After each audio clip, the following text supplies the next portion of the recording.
الإثيوبية. السلام عليكم የተከበራችሁ ውድ ወንድሞቼና እህቶቼ ያላችሁበት በዛሬው ዕለት አዲስ ፕሮግራም ከሱዳንና ኢትዮጵያ የጠረፍ ወይም የድንበር ጋራ በተያያዘ በወታደሮች መሃል የተከሰተውን ግጭት አስመልክቶ የተለያዩ በጣም በሚዲያ ላይ የሚነገሩ ነገሮች አሉ። ነገር ግን በጣም ለሐቅ የቀረቡትንና እውነታዎችን ብዙ ጊዜ የምናገኘው በጣም ከታማኝ ምንጮችና ከምናቃቸው ምንጮች ነውና በዛሬው ዕለት ከአልጀዚራ በመሐመድ አልዓሩሲና እንደዚሁም ሌሎች እንግዶች ጋራ አንድ ላይ የተደረገ ቃለ ምልልስ አለ። ትኩስና ሁላችንም ልናውቀው ይገባል ምን እየተካሄደ ነው ወይም ሌሎች ምን ያስባሉ በዚህ እና መሰል ጉዳዮች የሚለውን ዛሬ ወንድሜ መሐመድ አልዓሩሲ ይዞልን ቀርቧል። ከሱ በፊት ፕሮግራሙን ከማቅረቤ በፊት ሁላችንም እንደተለመደው የተወሰነች ሰዓት ወስደን ለወንድሞች ለእህቶች ሼር እናድርግና በቀጥታ ወንድሜ መሐመድ አልዓሩሲንም በስካይፕ አስገብቼው የተወሰነ በዚህ ፕሮግራም ጉዳይ ላይ አንዳንድ ጥያቄዎችን ጠይቀነው ለትንሽ ደቂቃዎች ከዛ ወደ ፕሮግራሙ እንገባለን። اجتازت الحدود في شرقي البلاد واشتبكت مع وحداته ما أدى إلى مقتل وإصابة جنود ومدنيين سودانيين. يأتي هذا وسط توتر إقليمي بسبب سد النهضة الذي تعتزم إثيوبيا بدء تعبئة خزانه في يوليو المقبل.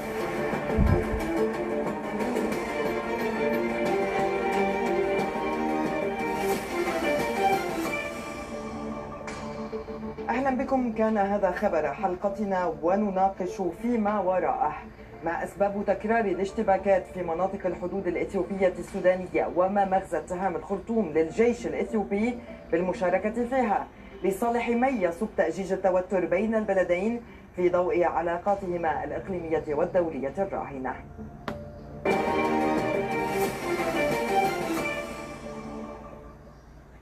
الحدود الإثيوبية السودانية خاصة في ولاية الغضارف شرقي السودان توصف بأنها مناطق توتر مزمن ويجري الطرفان اتصالات لترسيم الحدود فيها، لكن التصعيد الراهن يطرح علامات استفهام عديدة بالنظر إلى علاقاتهما إقليميا ودوليا والظروف الداخلية التي يمر بها السودان وإثيوبيا والتحسن المضطرد في علاقاتهما منذ تولي أبي أحمد رئاسة الوزراء في إثيوبيا.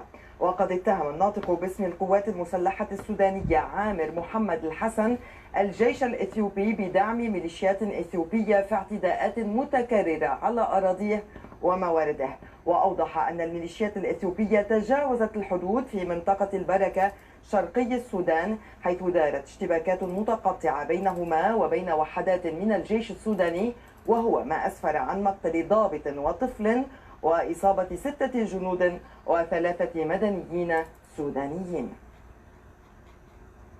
وصلت إلى الضفة الشرقية لنهر عطبرة قوة من الجيش الأثيوبي تغدر بسرية مشاة واشتبكت مع قواتنا غرب النهر، نتج عن ذلك استشهاد ضابط برتبة النغيب وإصابة 6 أفراد منهم ضابط برتبة الملازم أول.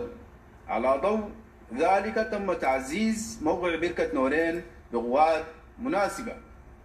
استمر الاشتباك بصورة متقطعة معظم ساعات النهار، استخدمت فيها القوات الأثيوبية الرشاشات والبنادق الغناصة ومدافع الRPG. وكان بيان صادر من مجلس الوزراء السوداني في الرابع من الشهر الحالي أكد أن رئيس الوزراء عبد الله حمدوك بحث هاتفيا مع نظيره الإثيوبي أبي أحمد عددا من القضايا بينها قضية ترسيم الحدود وتكوين لجنة فنية تعنى باستكمال الترسيم على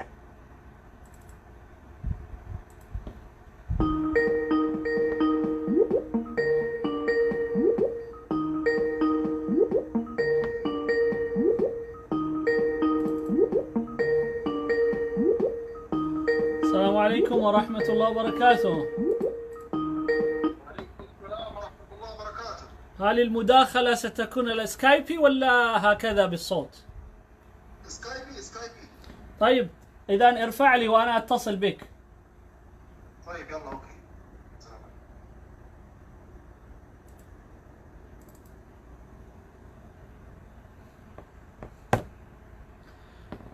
ተመልካቾቼ ከጥቂት ደቂቃዎች በኋላ ወንድሜ መሐመድ አልዓሩሲ የፖለቲካና የፖለቲካ ተንታኙና እንደዚሁም ደግሞ የሱዳን የአባይ ጉዳይ ላይ ከግብጽ ጋራ በተያያዘ በጣም ብዙ ፕሮግራሞችን እየሰራን ያለው ወንድሜ ከሱ ጋር አሁን የተወሰኑች ደቂቃዎች እናወራና በቀጥታ ከሱዳኑ ጋራ በተያያዘ ያለውን ጉዳይ እናያለን።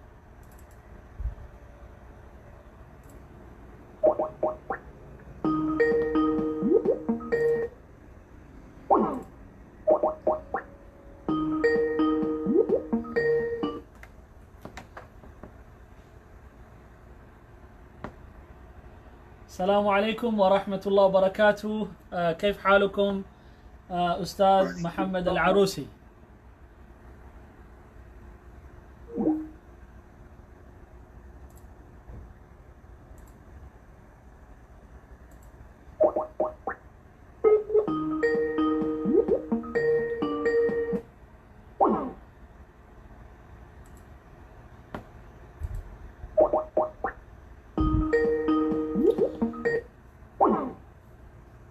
ይቅርታ እንግዲህ ያው የኢትዮጵያ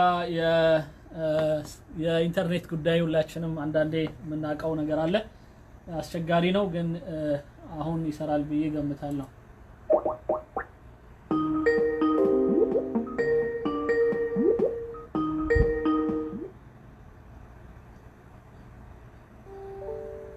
نعم السلام عليكم ورحمة الله وبركاته.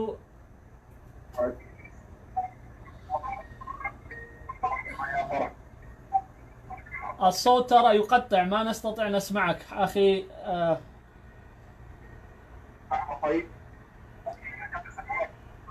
لا الآن يعني عكست أيضا الصورة والشيء الثاني الصوت ليس واضح. نعم الآن أفضل لكن الصورة صارت يعني صغيرة كان ممكن تكبرها على العرض. الصوت غير واضح خليني أتصل عليك مرة ثانية. جيد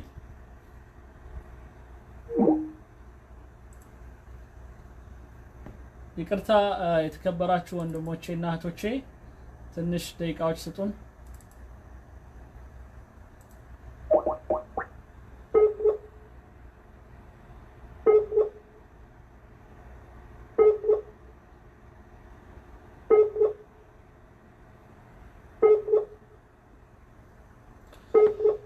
ያው እንደተገለጸው የዛሬው ውይይታችን የሚሆነው ወንድም መሐመድ አልዓሩሲ ከአልጀዚራ ጋር ከሌሎች እንግዶች ጋራ በሱዳኑ ጉዳይ ጋር ሱዳንና ኢትዮጵያ መካከል በድንበር ላይ በተከሰተው ጉዳይ አስመልክቶ ያደረጉትን ውይይት ነው።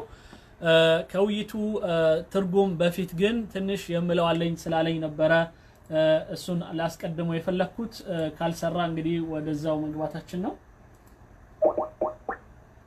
የመጨረሻ ሙከራ እናድርግ። ኦኬ እየሰራ አይደለም።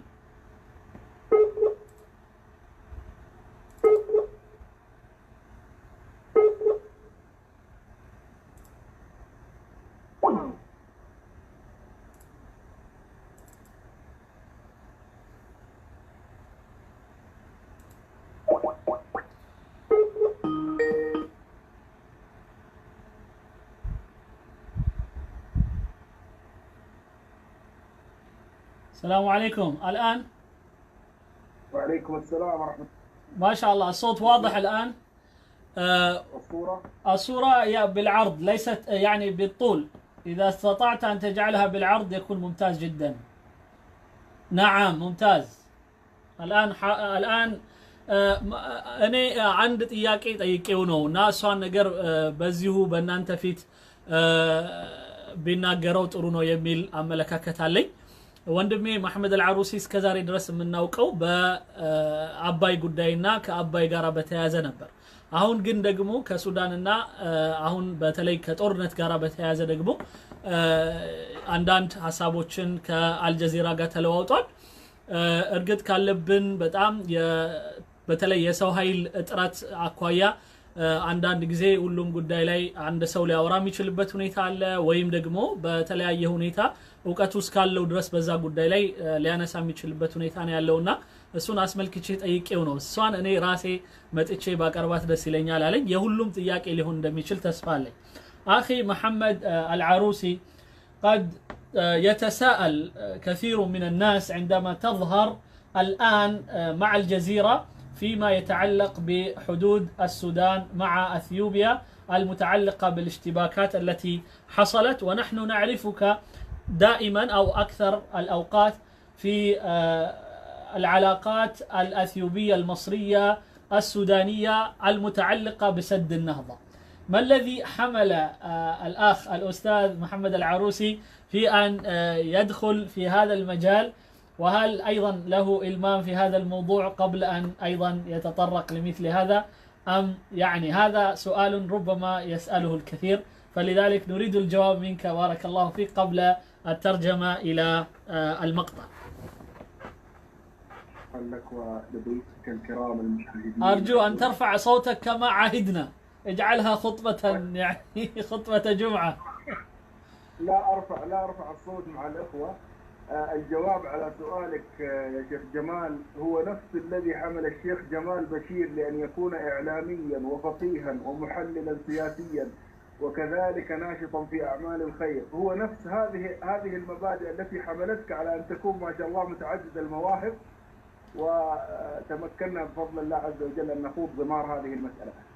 المسألة في الحقيقة يعني أنا لم أختص فقط بسد النهضة، إنما أتحدث بشكل عام عن كل، حتى ربما ذكرت ذلك في لقاءات سابقة على وسائل الإعلام، أن قضية الأساسية هي إثيوبيا والمواطن الإثيوبي، كيف نرفع من سمعته وكيف نجعله عزيزا شامخا بقدر ما آتانا الله من قوة تابعا لمصالحه. وكان سد النهضة يعني نقطة انطلاق، وكان سد النهضة يعني فرصة أتيحت لنا، وكانت قضية العصر وقضية القرن وقضية إثيوبيا التي انشغل بها العالم قبل إثيوبيا، ورأينا كيف بفضل الله عز وجل رزقنا الله القبول في هذه القضية وما نقدمه لوسائل الإعلام. واليوم هذه الأحداث التي وقعت ربما تناولها الإعلام رغم أن هناك يعني يفترض يعني بالجهات العليا هي التي تتحدث في مثل هذه الأمور. طيب خليني أترجم يعني ثم تواصل حتى لا يمل المشاهدون بإذن الله. ወንድሞቼ እህቶቼ ወንድሜ መሐመድ አልዓሩሲ እያለ ያለው ለምንድነው በታወክበት በአባይና በመሳሰሉት ጉዳዮች ላይ ብቻ ከለመድነው ወጣ ባለ ሁኔታ የሱዳንና የኢትዮጵያ በክልል ጋራ በተያያዘ ወይም በድንበር ላይ በተያያዘው በተከሰተው ችግር አሁን ደግሞ የምናየው ነበር ያልኩት የመለሰልኝ መልስ ራስህን ለምን አትመለከተም አለኝ። በአሁኑ ሰዓት ይሄንን የኔን ጉዳይ ለመተርጎም እዚህ ጋር መተሃል ጉዳዩ ሌላ ቢሆንም ስለዚህ ኢትዮጵያዊ ስንባል ኢትዮጵያዊነታችን ለተወሰኑ ነገሮች ብቻ ሊሆን አይገባም። አንድ የሚያደርጉንና ሁላችንን የሚመለከቱን ጉዳይ ላይና ዕውቀቱ ባለን ጉዳይ ላይ በሙሉ ራሳችንን ልንሰጥ ይገባል። በአሁኑ ሰዓት በኢትዮጵያ ላይ ይህንን የሱዳኑንና የኢትዮጵያውን ጥቂት የተፈጠረችን ኢንሲደንት ወይም አጋጣሚ ተጠቅመው በጣም ጉዳዩን አጉልተው ከሌላ ጉዳይ ጋራ በተያያዘ ያለባቸውን ችግርና ያለባቸውን አንዳንድ ቂም ለመወጣጫ የሚያደርጉትና ይህንን ለመጠቀም የሚሞክሩ ኃይሎች አሉ፣ በጣም ብዙ ኃይሎች። ስለዚህ እነዛን ዝም የምናሰኝበት ኃይልና አቅም እስካለን ድረስና ሁኔታዎች እስከተመቻቹልን ድረስ በዛ ጉዳይ ልንገባ እንችላለን እና ይሄም ነው ኢቨን አንተንም በዚህ ጉዳይ ላይ ያመጣህና ሁላችንም ለኢትዮጵያ ልባችን እስከተነሳ ድረስና ለኢትዮጵያ እንሰራለን እስካለን ድረስ በኢትዮጵያ ጉዳይ ላይ የሚመጣብን ማንኛውም የጋራ ጉዳዮቻችን ላይ ባወቅነው ሁሉ መታገል አለብን ከሚል ነው የመጀመሪያው መንፈሴ። ሁለተኛው መንፈሴና ትልቁ ነገር ግን በዚህ ጉዳይ ላይ ተንተርሰው በሌሎች ጉዳዮቻቸው ላይ ያልተሳካላቸውን አጀንዳዎች ለማሳካት የሚጥሩ አንዳንድ ሰዎች ስላሉ እነዛ ላይ መልስ ለመስጠት ነው በዚህ ጉዳይ ላይ ራሴን ያስገባውት ነው የሚለው በጣም አሳማኝ ነገር ይመስላል። تفضل حبيبي. نعم هذه هي المسألة. أنا لا أطيل عليك حتى نستمتع بهذه الترجمة التي تترجمها بلسان فصيح ما شاء الله. فأود أن أقول يعني أوجه رسالة من خلال هذه الإطلالة المتواضعة من هذه النافذة المباركة نافذة الشيخ جمال بشير. أوجه رسالة للأشقاء في جمهورية السودان وكذلك إلى أهلنا في أثيوبيا. أقول لهم أنكم ينبغي عليكم وينبغي علينا جميعا ألا ننسى خلف بعض الأصوات النشاز التي تحاول أن تؤجل الصراعات وتحاول التحدث باسم إثيوبيا وتحاول التحدث باسم السودان على أن هناك عداوة بين الشعبين وأن هناك يعني جهات تريد أن تدعم هذه الحروب المفتعلة. بالتأكيد نحن ندين كل ما يهدد أمن واستقرار أي دولة إفريقية فضلا عن جار شقيق وتربطنا به هذه الأواصر الكبيرة وهو السودان. فلأجل ذلك أريد أن أنبه إلى أن هناك بعض الأصوات التي استغلت هذه المسألة وهذه الواقعة المأساوية التي نرفضها ونشجبها جميعا ونؤكد على علاقاتنا وعمق علاقاتنا مع الأشقاء في جمهورية السودان ونقول بأنه ليس هناك بإذن الله ما يفرقنا. هذه الحادثة تناقش يعني في إطارات معينة، لا تنساقوا خلف ما تقوله بعض وسائل الإعلام التي تؤزها شياطين الإنس أزا، تحاول أن تجعل من هذا الحدث بهذه الضخامة التي نراها ويحاولون أن يجعلوا منها فرصة للاصطياد بالماء العكر. يريدون أن يوقعوا بين هذين الشعبين اللذين عرف بتكاتفهم وبمحبتهم لبعضهم البعض على مدار السنين الماضية. وصلت الفكرة، يعني ممكن تجمل إن شاء الله بدقائق؟ نعم، هذه هي المسألة فقط، نتمنى أن نتنبه إليها جميعا. نسأل الله بارك الله فيك بين قلوبنا، وبارك الله فيك الشيخ جمال. الله يحفظك إن شاء الله. ወንድሜ መሐመድ አልዓሩሲ እያለ ያለው በማንኛውም ሁኔታ አደራ የምለው መጀመሪያ ለወንድሞቻችን በሱዳንም ይሁኑ እንደዚሁም በግብጽ አካባቢ ያሉ ወንድሞቻችንም ይሁኑ ሌላም አፍሪካ ሀገር ላይ ያሉ ወንድሞቻችን ጋር ከማናችንም ጋራ ማንኛውም ጠብም ይሁን ጥሩ ያልሆነ ልብ የለንም። ከሁሉም ጋር በሰላምና በፍቅር መኖር ነው የምንፈልገው። ስለዚህ በእኛ የዚህ የሱዳንና ኢትዮጵያ የተወሰነች ኢንሲደንት ወይም አጋጣሚ ተጠቅመው ከሁለቱም በኩል ከኢትዮጵያውያም ሆኖ የሱዳንም ሆኖ ደግሞ የኢትዮጵያን ጥላቻ የሚያስተናግድና በጣም በመሐከላችን በጣም ታሪካዊ የሆነ ጸብ እንዳለን አድርጎ የሚያስቀምጡ የሆኑ ሰዎች ይኖራሉ። እንደነዛ አይነት አካሄዶችን ልንጠነቀቅ ይገባል። ሁላችንም እናውቃለን ከሱዳን ጋር ያለንን ኃይለኛ የሆነ ትስስር፣ ከሱዳን ጋር ያለን በጣም ትልቅ የሆነ ታሪካዊ የሆነ ጥምረት ነው ያለን፣ ታላቅ የሆነ ግንኙነት ነው ያለን። ስለዚህ ያቺን ግንኙነታችን የሚያበላሽብን የሆነ ነገር ፈጽሞ እንዳንሰራ እንጠንቀቅ። እነርሱንም አደራ ምንላቸው በዚህ ጉዳይ ላይ እኛ ምንም ይሁን ሱዳን ማለት የጋራ እነሱ ላይ የሚደርሰው መጥፎ ነገር እኛም ላይ እንደደረሰ ምናይ እኛ ላይ የሚደርሰውም እነሱ እንዲያዩት አድርገው እንዲያስቡት ነው የምናስበው ነው የሚለው። እንግዲህ በአጠቃላይ መልእክቱ ደርሷል። ወደ ትርጉሙ እሄዳለሁ ከአልጀዚራ ጋር በተያያዘ يتدرجون إن شاء الله ويتمال في مهمتها فور تكوينها. اتهم الجيش السوداني قوة من الجيش الإثيوبي بدعم ميليشيات إثيوبية اجتازت الحدود في شرقي البلاد واشتبكت مع وحداته، ما أدى إلى مقتل وإصابة جنود ومدنيين سودانيين. يأتي هذا قوة من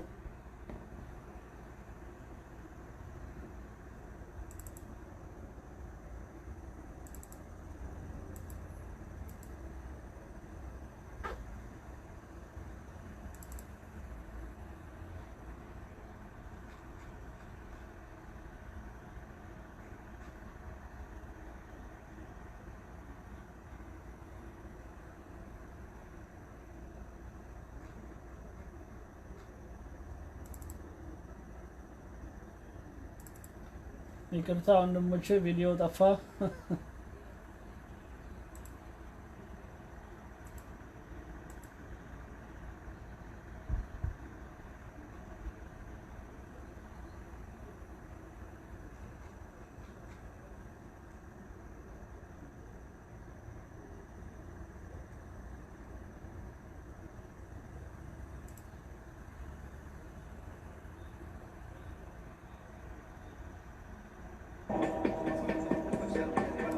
اتهم الجيش السوداني قوة من الجيش الإثيوبي بدعم ميليشيات إثيوبية اجتازت الحدود في شرقي البلاد واشتبكت مع وحداته، ما أدى إلى مقتل وإصابة جنود ومدنيين سودانيين.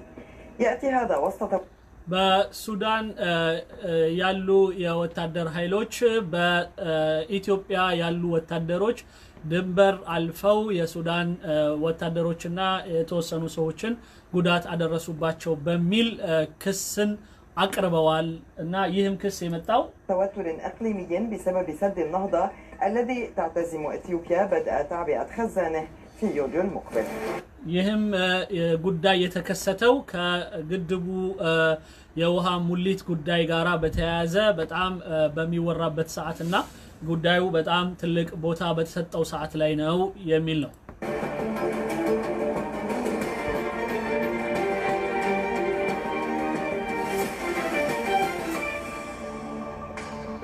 أهلا بكم، كان هذا خبر حلقتنا ونناقش فيما وراءه ما أسباب تكرار الاشتباكات في مناطق الحدود الإثيوبية السودانية، وما مغزى اتهام الخرطوم للجيش الإثيوبي بالمشاركة فيها، لصالح من يصب تأجيج التوتر بين البلدين في ضوء علاقاتهما الإقليمية والدولية الراهنة.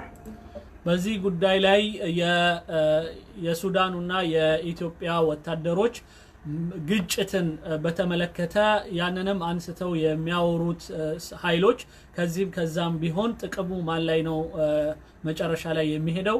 በተለይም ቅድም ካነሳነው የአባይ ግድብ ዙሪያ ጋራ ተያይዞ የሚነሱ ወሬዎች ባሉበት ሁኔታ ይህንን አስመልክቶ ነው በአብዛኛው ውይይቱ የሚካሄደው።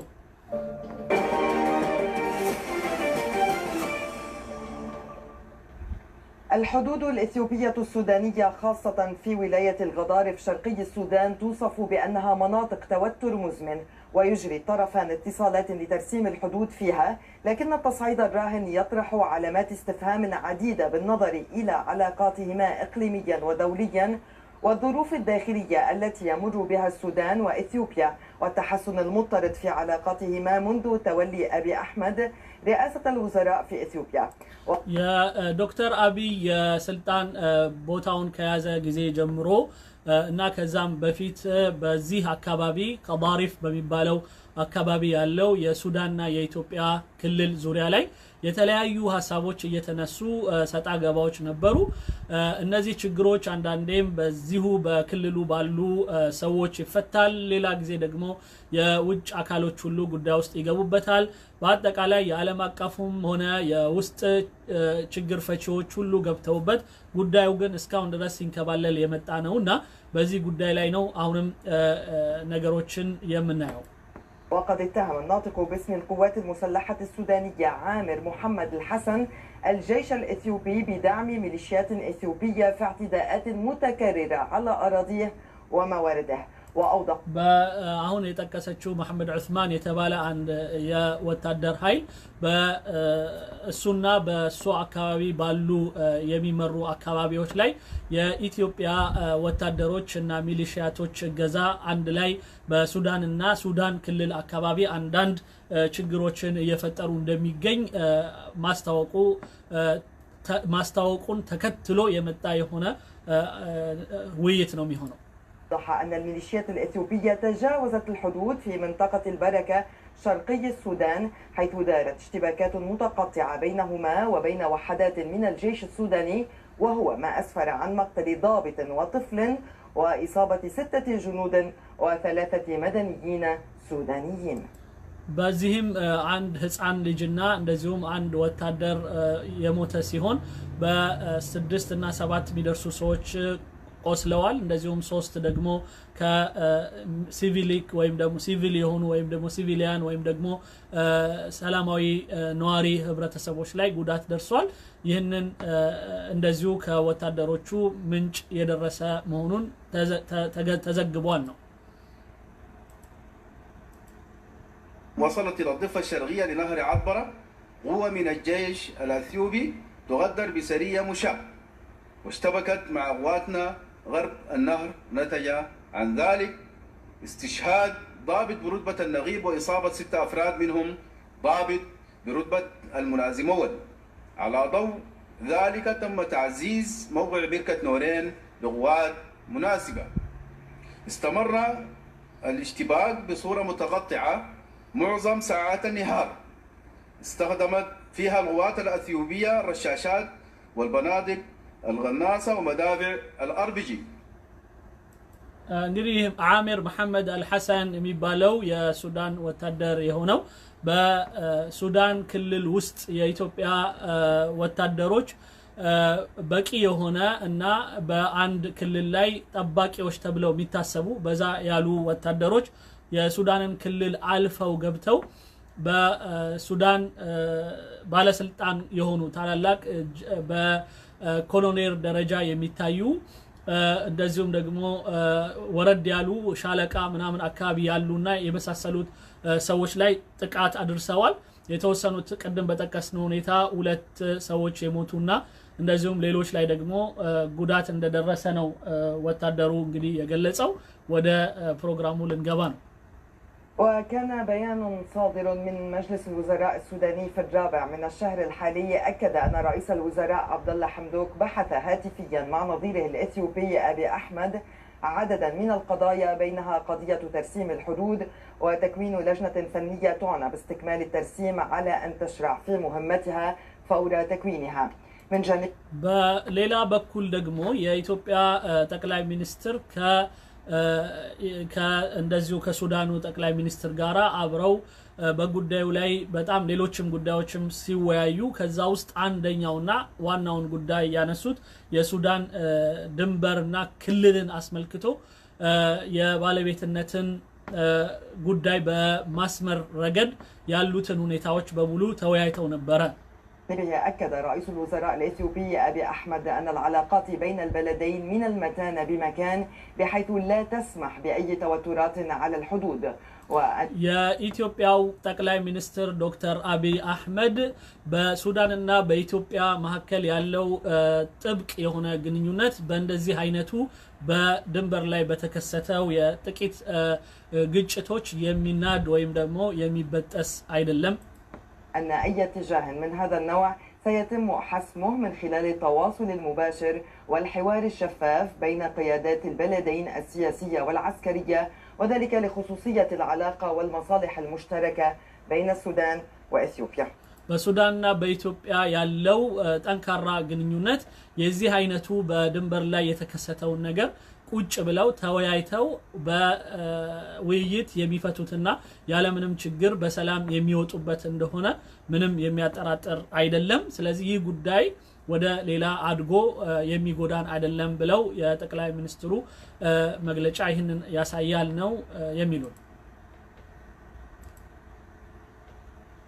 لمناقشة أبعاد التوتر الحدودي الراهن بين إثيوبيا والسودان ينضم إلينا من أديس أبابا المحلل السياسي محمد العروسي ومن الخرطوم الخبير العسكري والسياسي اللواء በዚህ ጉዳይ ላይ ከሱዳን ድንበር ጋራ በተያያዘ የነበረውን ግጭት አስመልክቶ በጉዳዩ ላይ ማብራሪያ የሚሰጡን ሰዎች ተጋብዘዋል። አንደኛው መሐመድ አልዓሩሲ የፖለቲካ ተንታኙና ጸሐፊው ነው። እንደዚሁም ደግሞ ከሱዳን المتقاعد محمد سليمان ومن الدوحة عبر سكايب የፖለቲካና እንደዚሁም በዛ ጉዳይ ላይ የተለያዩ ሪሰርቾችን የሚሰራ የሱዳን ሰው ቀርቧል። محمد مختار الشنقيطي أستاذ الأخلاق السياسية محمد مختار الشنقيطي የፖለቲካ ባህሪዎችና ስርዓቶችን አስመልክቶ ጥናት አድራጊ ሰው ተጋብዘዋል። بجامعة حمد بن خليفة. لواء محمد سليمان، لماذا سارع الجيش السوداني إلى اتهام الجيش الإثيوبي بالمسؤولية حول هذه التوترات عن هذه التوترات؟ የመጀመሪያው ተጠያቂ ኡስታዝ መሐመድ አልዓሩሲ ነው። የሱዳኑ ወታደር ለምንድነው የኢትዮጵያን ወታደሮች ጥፋተኛ ለማድረግ የሞከረው? በቀጥታ ጉዳዩን በሙሉ ጥፋተኝነቱን ለኢትዮጵያ ወታደሮች ለምን አደረገ? ይህን ነገር ግለጽልን ነው። طيب بسم الله الرحمن الرحيم ما اعتقد ይቅርታ ያው ጥያቄው ለሱዳን በኩል ያቀረቡት ሰው ናቸው። انه في تسرع باتهام الجيش الاثيوبي وانما قام به الجيش السوداني واجب تمليه عليه الوطنيه والدفاع عن በሱዳን በኩል የቀረበው የቸኮለ የሆነ መግለጫ ነው ብለን አንገልጸው ምክንያቱም እንደ ሀገር የሀገሩንና በሀገሩ ላይ የተከሰቱትን የሉዓላዊነትን የሚነኩ ጉዳዮች በሚመጡበት ወቅት ቀድሞ ማሳወቅ ግድ ስለሆነበት ነው الأراضي والحقوق السودانية وأنه ده رد فعل طبيعي للاعتداءات المتكررة من الجيش الأثيوبي ومن المواطنين الأثيوبيين على أراضي الفشقة ይህ በሱዳን ድንበር ላይ አሁን የተጠቀሰው አካባቢ ላይ የኢትዮጵያው ወታደር እንደዚህ አይነት ነገር ማድረስ የመጀመሪያው አይደለም በተለያዩ ጊዜ እንደዚህ አይነት ነገሮች ተከስተዋል ነው يعني وكان التطور أو التصعيد هو من الجانب الأثيوبي حيث اعتدت قوة أثيوبية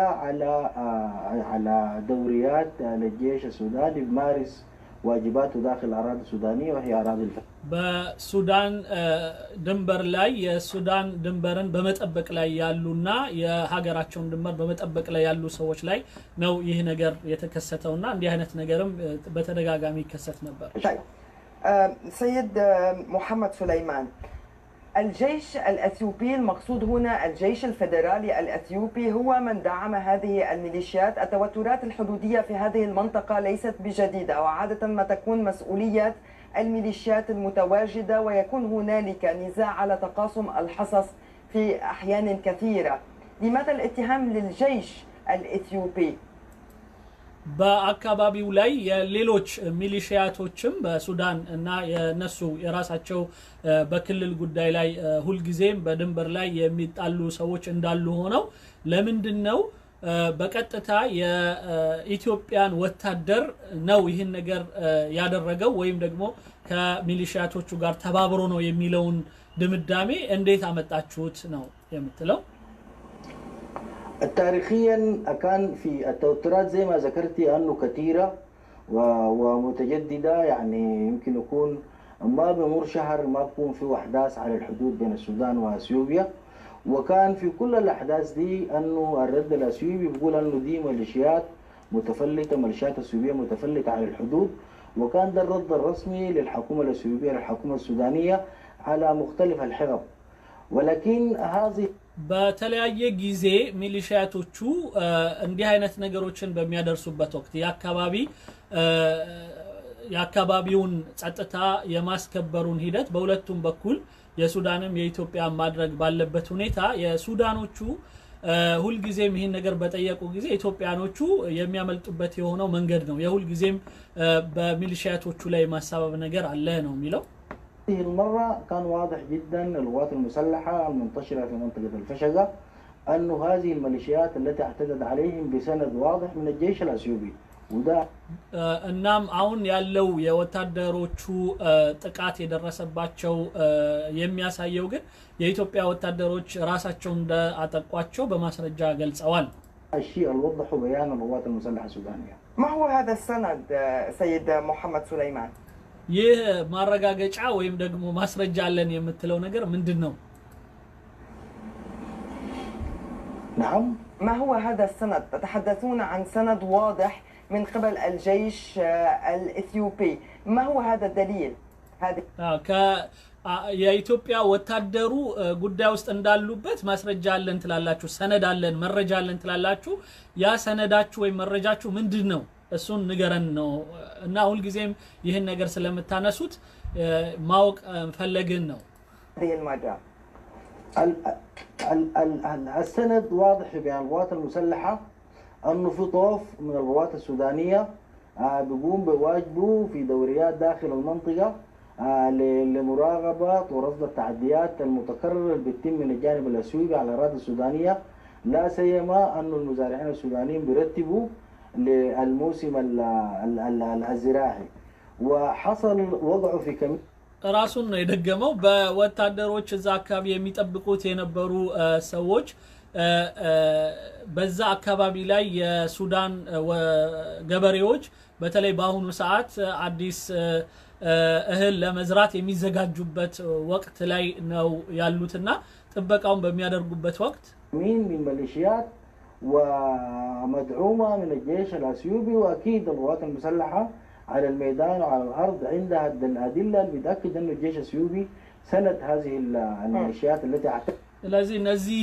ወታደሮቹ እዛ አካባቢ ያሉት ከኢትዮጵያ ወታደሮች ጋራ ሚሊሻቶቹ ተጋግዘው እንደፈጸሙት ምንም የማያጠራጥር ሁኔታ መረጃ አላቸው ነው የሚለው። አሁንም መረጃውን ነው አምጣ እያለችው ያለችው ግን አልተከሰም። على الأراضي السودانية وعلى المواطنين السودانيين. طيب أتحول إلى السيد محمد العروسي. سيد محمد العروسي، ما سر الصمت الإثيوبي الرسمي إلى حد الآن عن ما قاله الجيش السوداني؟ በኢትዮጵያ በኩል ዝምታ ይታያል። በሱዳኖች ወታደሮች በኩል የተነሳውን ክስ ጉዳይ በተመለከተ ለምንድነው ዝምታን የመረጡት? ሚስጥሩ ምንድነው ነው? شكرا لك ولضيوفك الكرام. اولا اؤكد بان العلاقات الاثيوبيه السودانيه لا يمكن أن تجسد في أفعال ميليشيات خارجة عن القانون، منفلتة، خارجة عن النظام. طبعا ضيفك الكريم من السودان لم يأتي بدليل كما ذكر بأن الجيش. بمجمرة مسجانين اليوم دقمو سلامتين እያቀረብኩኝ ከሁሉ በፊት በሱዳንና በኢትዮጵያ መሐከል ያለው ጠንካራ ግንኙነት በተወሰኑ ሚሊሺያቶች ከህግ ያፈነገጡ የሆኑ ሽፍታዎች በሚያደርጉት አንዳንድ አልባሌ የሆነ እንቅስቃሴ ሊጎዳ ወይም ደግሞ ይህ ግንኙነት ሊበላሽ አይችልም። እንደ ተጠቀሰውም ደግሞ በዛ በኩል የቀረቡት የሱዳኑ እንግዳ ምንም አይነት መረጃ እየተጠየቁ መረጃውን ሊሰጡ አልቻሉም ይላል። الجيش الإثيوبي متورط في هذه العملية، لكننا نؤكد في أثيوبيا بأن العلاقات سر الصمت مثل ما ذكرت أنت إنما يعني ربما يعتمد على مسألة قبل أن ننسى يعني مسألة أن الخارجية في البلدين في كلا البلدين لم يعلن إطلاقا في السودان وفي إثيوبيا، كذلك رئاستي الوزراء لم يعلن. በኢትዮጵያም በኩል የውጭ ጉዳዩ ወይም ደግሞ የጠቅላይ ሚኒስትሩ እንዲሁም በሱዳኑም ቢሆን ከታላላቅ ባለስልጣኖች ለምሳሌ በሚኒስትር ደረጃ ያሉት እነርሱ ይህን ነገር አንስተው ምንም ያወሩት ነገር የለምና ዝምታ የመረጡበት ምክንያትን ብሎ ያው በዛ ጉዳይ ላይ ሊያብራራ ነው። ይህ የሱዳኑ በኩል የቀረበው ሰው ያለ ማስረጃ ያነሳው ከመሆኑ እና በተወሰኑ የወታደሮች ክልል ብቻ የቀረ ወሬ ነው ያለው ማለት ነው በአሁኑ ሰዓት። عن هذه الحادثة إنما يكون الحل لهذه المسألة عبر التفاوض، وكما تم في المحادثات التي جرت أو المفاوضات التي جرت قبل 10 أيام تقريبا.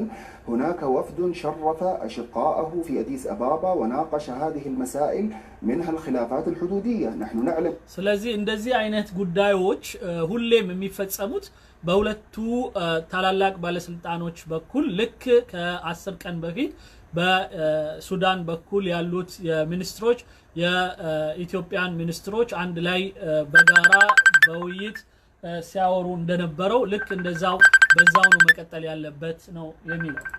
جميعا بأن خاصة في مواسم الحصاد هناك خلافات تحصل بين المزارعين، فلا يمكن أن نقحم الجيش الإثيوبي في هذه المسألة. الأمر الآخر أود أن أقول بأن السودان يعتبر عمق لأثيوبيا، وكذلك تؤكد قيادتنا في كل المحافل أن السودان يعتبر خط أحمر، وأن أمن السودان يعد من أمن إثيوبيا. والله إنما أصابكم إنما يصيبنا قبل أن يصيبكم. በሌላው አጋጣሚ ትልቁና ዋናው ነገር በሱዳን ላይ የሚደርስ ማንኛውም መጥፎ ነገር እኛ እንደ ኢትዮጵያውያንና የኢትዮጵያን ባለስልጣኖችም እስከምናቀው ድረስ የኛ ነው ብለው ጉዳዩን እንደሚይዙ ነው የምናየው። ሱዳን እና ኢትዮጵያ ያላት ግንኙነት እዛ ደረጃ የደረሰ ነው። ምንም አይነት ችግር መከራ እና አደጋ ነገሮችን በኢትዮጵያ ላይ በሱዳኖች ላይ እንዲደርስ በፍጹም አንፈልግም። እኛም ላይ ደግሞ የሚደርስን ነገር በዛው አይነት መልኩ እንደሚያዩ ነው የምናስበው።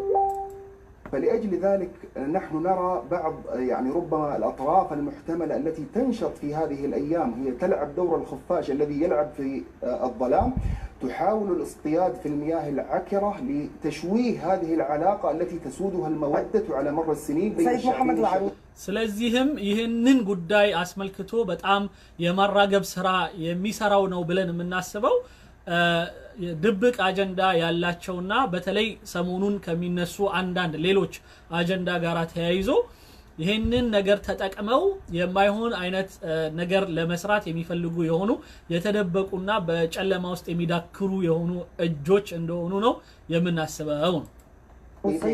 من تقصدون بهذه الأطراف التي شبهتموها بالخفافيش؟ የተጠቀመው ቃል خفافيش የሚል ነው ማለት እንደ ምንድነው ይባለው በረሮች ምናምን በየእንትን ውስጥ ገብተው አንዳንድ ችግር የሚፈጥሩ በተለያየ አይነት ጉዳይ ውስጥ ገብተውና እንደዚህ አይነት አሁን በየቦታው እንደ ሱራሱር ምትላቸው ኃይሎች እነማን ነው ማለት ተደብቀው በጨለማ ውስጥ ሆነው የተለያየ አጀንዳዎችን በዚህ ጉዳይ ላይ ለማስፈጸም የሚፈልጉ አሉ ብለህ የጠቀስካቸው እነማን ነው ያለችው ነው? ربما تشاهدون بعض وسائل الإعلام كيف تطير فرحا بهذه الأزمة المفتعلة. የመጀመሪያው የተለያዩ ሚዲያዎች በዚህ ጉዳይ በጣም ደስታቸውን የሚገልጹና የኢትዮጵያ ሱዳን ግጭት በጣም የሚያስደስታቸው የሆኑትን የመጀመሪያው እነሱ ናቸው። نحن لا نستبعد أنا شخصيا لا أستبعد أن هناك أطراف تحاول تأجيج الموقف لأجل أن تغطي على بعض المصالح لأجل أن تشوه هذه العلاقات التي تقض مضاجعها في الحقيقة. ሌላው የፖለቲካ እጅ ያለበትና ማንኛውም የሱዳንና የኢትዮጵያ ስምምነት ማያስደስታቸውና የሚያማቸው የሆኑ ሌሎችም አካሎች አሉ እነሱም አሉበት። محمد العروسي تتحدثون عن أطراف داخلية عن أطراف إقليمية عن من تشيرون بأصابع الاتهام؟ በዚህ ክስ የምታመለክቱት የራሳችሁን እዛ ውስጥ ያሉትንና የግል ተቃዋሚዎችን ነው ወይስ ሌላ አሉ? هي أطراف إقليمية لا يرضيها أن تكون السودان وإثيوبيا على علاقة وئام وعلى علاقة أخوة مع بعضها البعض. هي أطراف تريد أن አዎ አንዳንድ ያካባቢው በሚል ነው የገለጸው። ኢቅሊሚያ በአጠቃላይ ያካባቢው ጸጥታ ያካባቢው ሰላም የማያስደስታቸው የሆኑ የሀገር ውስጥም ይሁን ሌላ አካሎች አሉ። تسخر هذه المودة بين الشعبين ይህንን ጉዳይ ተንተርሰው በሁለቱ ህዝቦች መካከል ያለውን ጠንካራ የሆነ ግንኙነት ለመምታት የሚፈልጉ ኃይሎች እንዳሉ ጥርጥር የለውም።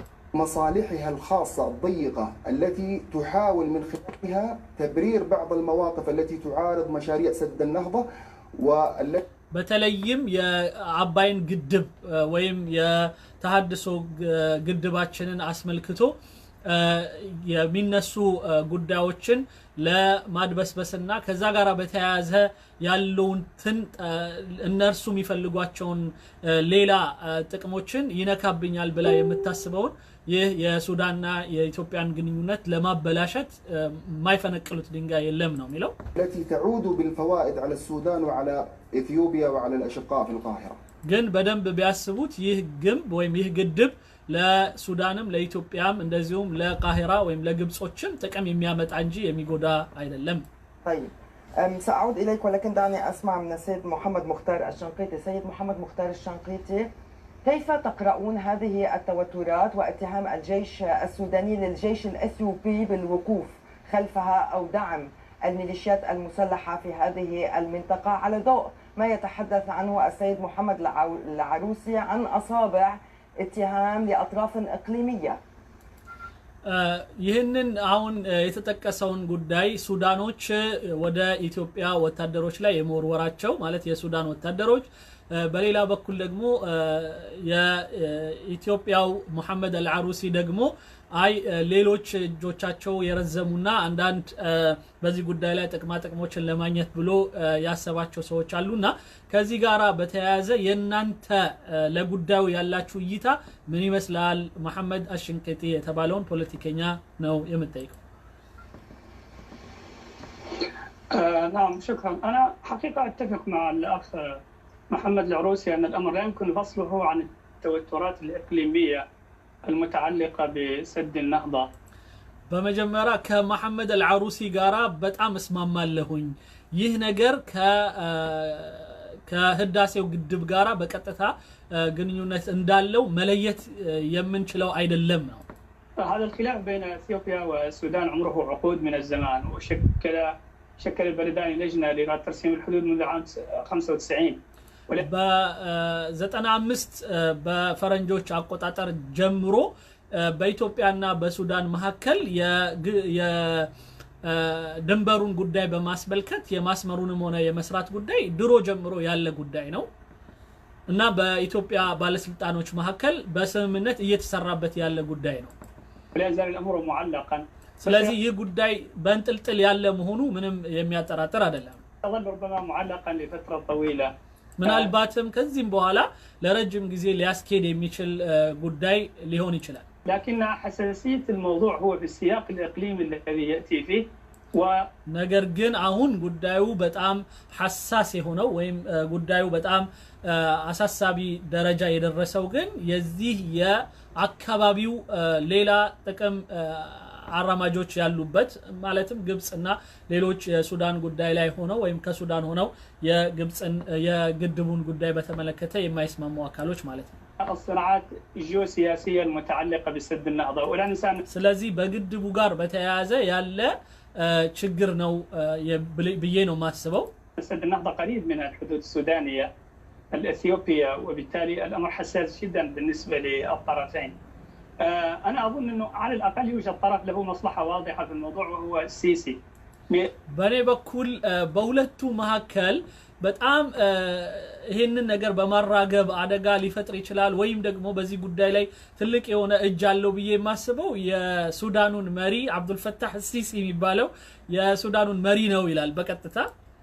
السيسي لم يستطيع ان يدافع عن حقوق مصر بشكل فعال ሲሲ በግድቡ ጉዳይ ላይ የግብጾችንም በማረጋጋት ይሁን ሌላውንም ነገር በመስራት ላይ ፖለቲካዊ ጫወታውን በደንብ አላደረገውም አልሰራውም في موضوع سد النهضه ربما يكون مما يسره ان تكون هنالك حرب اثيوبيه سودانيه او مناوشات ስለዚህ ይህንን ጉዳይ በሰላማዊ መንገድና በጥሩ መልኩ መወጣት ስላልቻለው ምናልባት በሱዳንና በኢትዮጵያ መካከል የሆነ ጦርነት ቢፈጠርና ከዚህ እሱ ካለበት ጭንቀት የሚያወጣው ነገር ቢያገኝ ደስ ይለዋል ነው የሚለው كنوع من الضغط غير مباشر على اثيوبيا بدلا من ان يستعمل الوسائل الشرعيه والمناسبه يا ህጋዊና አስፈላጊ ወይም ትክክለኛ የሆነ አካሄድን የተለመደው የሆነ የውይይት አካሄድን መሄድ ባልቻለ ጊዜ ኢትዮጵያን እጇን ጠምዝዞ አንድ ነገር ልታደርግ የምትችልበት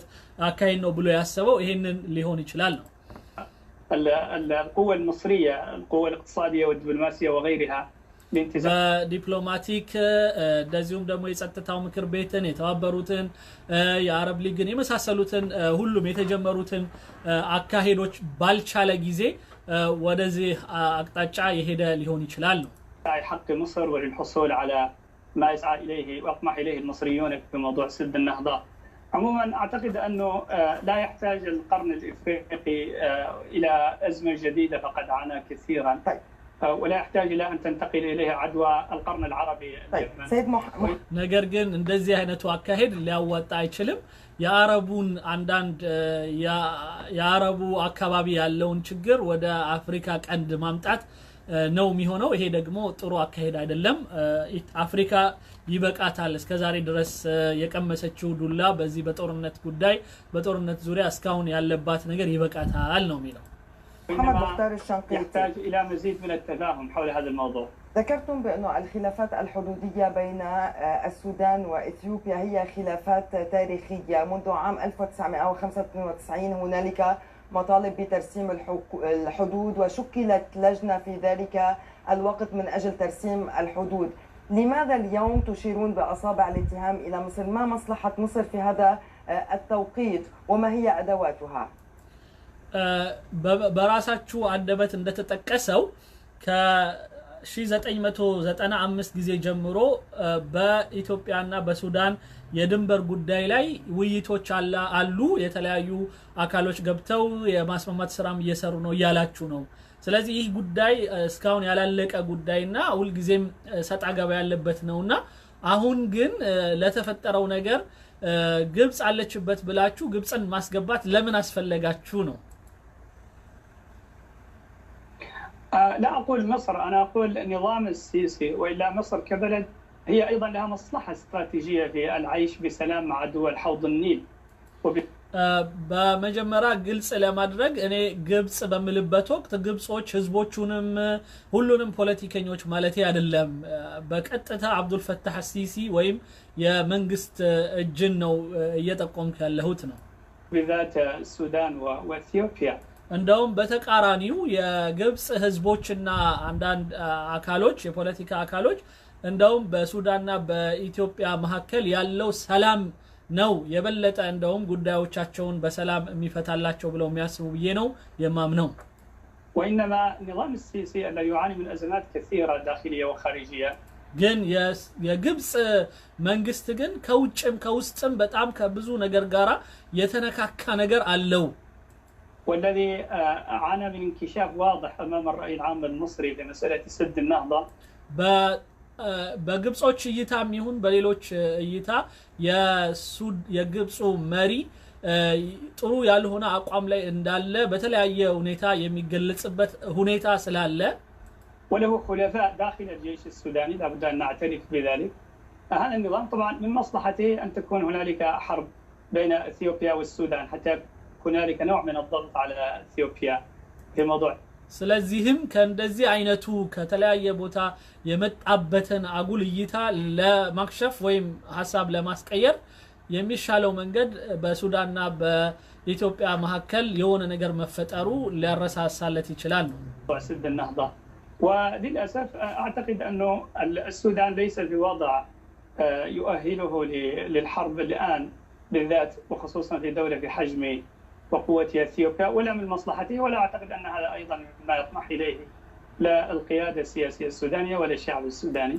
ሌላው ጠቋሚ ነገር በሱዳን እና በኢትዮጵያ መካከል ያለውን ሁኔታዎች በመናይበት ወቅት ኢትዮጵያ ማለት በጦር ኃይልም ይሁን በተለያዩ ነገሮች ትልቅ የተገነባች ሀገር ናት እና ሱዳን አሁን ባለችበት በዚህ ሁኔታዋ ኢትዮጵያ ጋራ የጦርነትም ይሁን ሌላ የኃይል ጉዳይ ውስጥ መግባት እንደማትፈልግ በጣም ግልጽ ነው وبالتالي اعتقد انه من الافضل لاثيوبيا والسودان ان تحل مشكله هذه الحدود بشكل نهائي حتى لا تبقى معلقه ارض سودانيه يزرعها مزارعون اثيوبيون ومشاكل دوريه في ايام الحصاد ومناوشات هنا وهناك. طيب ስለዚህ በኢትዮጵያና በሱዳን መካከል ያለው ጉዳይ ከዚህ በፊት እንደነበረው እንዳይቀጥል ሆኖና ለሌሎች መጠቀሚያ እንዳይሆን ለመጨረሻ ጊዜ በማያዳግም ሁኔታ ሊፈቱት ይገባል ኢትዮጵያና ሱዳኖች ራሳቸው ቁጭ ብለው ነው محمد السنة الماضية هدد وزير خارجية نعم ربطهم بين ما يجري دقيقة السنة الماضية هدد تفضل أكمل الفكرة سيد محمد. السنة الماضية هدد وزير خارجية إثيوبيا السنة الماضية بقطع العلاقات مع السودان واتهم السودان بالسماح بتهريب الأسلحة إلى إثيوبيا. يعني مثال آخر على تعقد المسألة وكونها مسألة مزمنة إذا لم يتلافى الطرفان حلها بحكمة. ከዚህ በፊት የውጭ ጉዳይ ሚኒስትሩ ወይም የኢትዮጵያ ሚኒስትሮች ባለስልጣን የሱዳኑ ድንበር አካባቢ ላይ ከሱዳን በኩል የመሳሪያ ማሻገር ወይም ደግሞ ሰዎች እንዲያሳልፉ የመፍቀድ ስራዎችን ሰርተዋል ብለው ከሰዋቸው ነበርና ይህና ሌሎችም ነገሮች ከዚህ በፊት የነበሩ ናቸውና ይህን ነገር በቋሚነት አንዴ ሊፈቱት ይገባል ነው إذن التوتر الحدودي بين إثيوبيا والسودان يطرح تساؤلا عن الجهات المستفيدة منه في ضوء الوضع الداخلي والإقليمي لكلا البلدين وهنا أعود إلى ضيفي من السودان اللواء المتقاعد محمد سليمان. سيد محمد سليمان يأتي هذا التوتر في ظرف حساس بالنسبة للسودان وإثيوبيا ومصر فيما يتعلق بالمفاوضات التي تجري حول سد النهضة. ما وجهة الربط بين الموقف السوداني خاصة أن الجيش هو من تحدث وليس الحكومة المدنية وبين ما يجري من مفاوضات تتعلق بسد النهضة؟ ወደ ቀድሞ ጀነራል ጡረተኛ ነው ጡረተኛው ጀነራል የሱዳኑ ወደሱ ልመለስና እሳቸው በኢትዮጵያና በሱዳን መካከል የተፈጠረው ነገር ከመንግስቱ የሱዳኑ መንግስትም ይሁን የሱዳኑ የዋናው የመንግስት አስተዳዳሪዎች ባላነሱ ሁኔታ ወታደሩ ኢትዮጵያን የመወንጀል ነገር ተከስቷል በዚህ መሃል ደግሞ የሰድ ነህዳ ወይም ደግሞ የህዳሴው ግድብ ጉዳይ በጣም እየተራወጠበትና በጉዳዩ ላይ ሰዎች ያነሱበት ያለ ጉዳይ ነው እና አሁን ይህንን ያለውን የሱዳንና ኢትዮጵያ ግጭት ከግድቡ ጋር አያይዘው ለሚያነሱ ሰዎች ያለው እይታ ምን ይመስላል በእናንተ በኩል ነው طيب اختي الكريمه انا بتفق مع ضيفك الاول في انه اثيوبيا عمق للسودان والسودان عمق لاثيوبيا تاريخيا توترات كثيره من البلدين لكن تماما منذ العام 2002 وحتى اليوم العلاقات السودانيه الاثيوبيه يعني ظلت في تطور مضطرد وهي في يعني اجود حالاتها في تاريخ العلاقه بين البلدين. እኔ ከእንግዳችሁ ጋር አስማማለሁኝ ኢትዮጵያና የሱዳን በዚህ በቦርዱ ጉዳይ ወይም ምንድነው ይባለው ሁዱዱ ጉዳይ ላይ የተለያዩ ጠቦች ነበሩ ነገር ግን አሁን በመጨረሻ ላይ ባሉት የኢትዮጵያና የሱዳን ግንኙነት የሚታየው ትንሽ የተሻለና የጥሩ የሚባል ሰዓት ላይ ነው انا متاكد تماما السودان لا يرغب في قتال اثيوبيا ولا في اداره حرب مع اثيوبيا ولا በሱዳን በኩል አሁንም ቢሆን ከኢትዮጵያ ጋራ ጦርነት ግጭት መግባትን አንፈልግም እንደዛው ኢትዮጵያዎቹም እንደዛው ይመስለኛል ولا الحكومه الاثيوبيه القضيه في واقع في الميدان لا بد من التعامل معه بحكمه هنالك تراخي اثيوبي في حسم ملف الفشقه የዚህ ጉዳይ ላይ በተመለከተ ከኢትዮጵያው ትንሽ ጉዳዩ ላይ የመዘናጋት ነገር አለ ከድንበሩ ጋር በተያያዘ ያለውን ግጭት በአስመልክቶ ከኢትዮጵያው በኩል ትንሽ ነገሮችን የማቅለል የማዘግየት ነገር ይታያል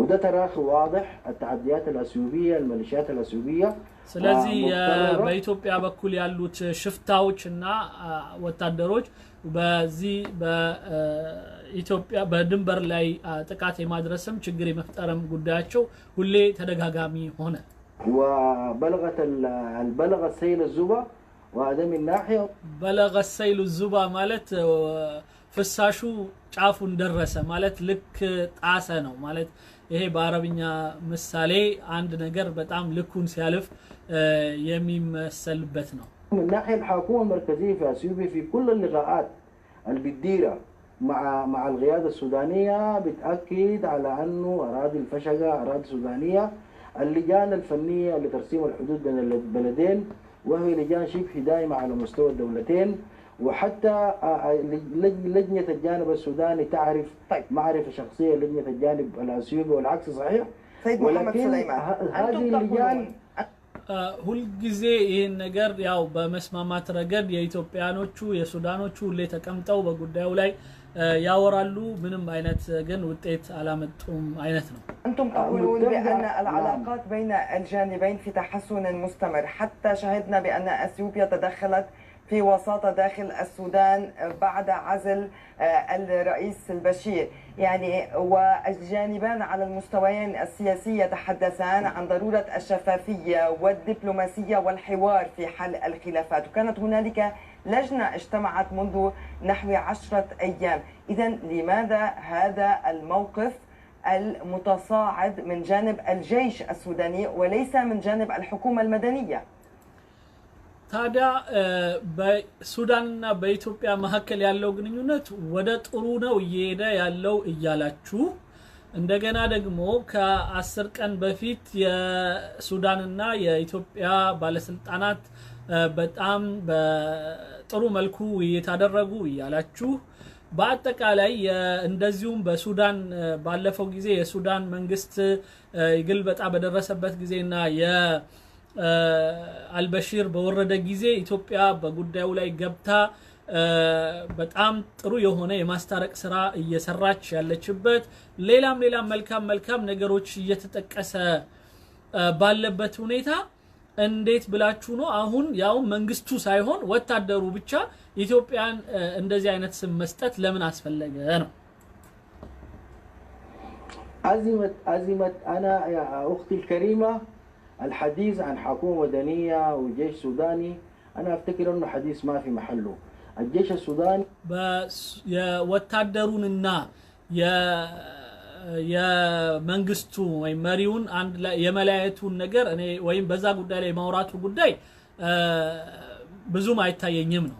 منظمة أساسية في الدولة السودانية ولا يمكن للجيش السوداني يتحرك دون إذن القيادة العليا في البلاد سواء كان المجلس يا هاجر منغستو الناس بالوسنوت ጉዳይ ላይ ወታደሩ ብቻውን ምንም ነገር ማለት አይችልም مجلس السيادة أو مجلس الوزراء. ولذلك أنا أعتقد أنه التركيز على هذه القضية تركيز في غير محله. لماذا عدم اعطاء القنوات الدبلوماسيه الفرصه؟ يعني تصريح الناطق باسم الجيش السوداني ذهب بعيدا بالقول اننا راينا اعطاء فرصه للدبلوماسيه مع اثيوبيا قبل اندلاع حرب شامله بين البلدين، يعني هدد بحرب شامله بين البلدين. ጉዳዩን እንደዚህ እየነጣጠላችሁ ማየታችሁ ተገቢ አይደለም በሚልበት ወቅት እኛኮ የተነጣጠልን ማየት ግዴታ የሆነብን ምክንያት መንግስቱና ዋናው የከተማው አስተዳዳሪዎች በሙሉ ዝም ባሉበት ሁኔታና የሚኒስትር ደረጃ ያሉት ባለስልጣናት ጉዳዩ ላይ ምንም መግለጫ ባልሰጡበት ሁኔታ ወታደሩ ተነስቶ እንደዚህ ያደረጉ እንደዚሁም ደግሞ አጠቃላይ የሆነ ጦርነት እንጀምራለን ምናምን የሚል ፉከራዎች ውስጥ ገብቷል። ስለዚህ ይሄ ነገር ነው ጉዳዩ ላይ ሁለቱ ያልተጣጣመ ነገር ስለታየን ነው በዚህ ጉዳይ ላይ ግልጽ እንዲሆንልን የፈለግነው ትላለች። በጣም ጥሩ ጥያቄ ነው። الواقع يا أختي الكريمة في الميدان الواقع فرض هذا التصريحات وهذا البيان من القوات المسلحة. የተከሰተው ጉዳይ ነው ይሄን ነገር በወታደሩ በኩል እንዲህ አይነቱን መግለጫዎች እንዲሰጥ ያደረገው الاعتداءات متكررة ምክንያቱም ጥቃቶች በጣም ተደጋገሙ راخي في الحل በመንግስት በኩል የኢትዮጵያው መንግስት ጉዳዮችን በጣም አዘገየ فقدان الدولة الحكومة السورية لإرادة سياسية በማንኛውም በፖለቲካ ላይ ያሉት የኢትዮጵያ አካሎች ጉዳዩን ቶሎ ለመፍታት ፍላጎት እንደሌላቸው የሚያሳይ ነገር ታየ على الصراعات الداخلية في حسم ملف الحدود። ስለዚህ የድንበሩን ጉዳይ ቶሎ የመቅጨት ነገር ስላልታየ ነው ይህ መግለጫው የተደረገው።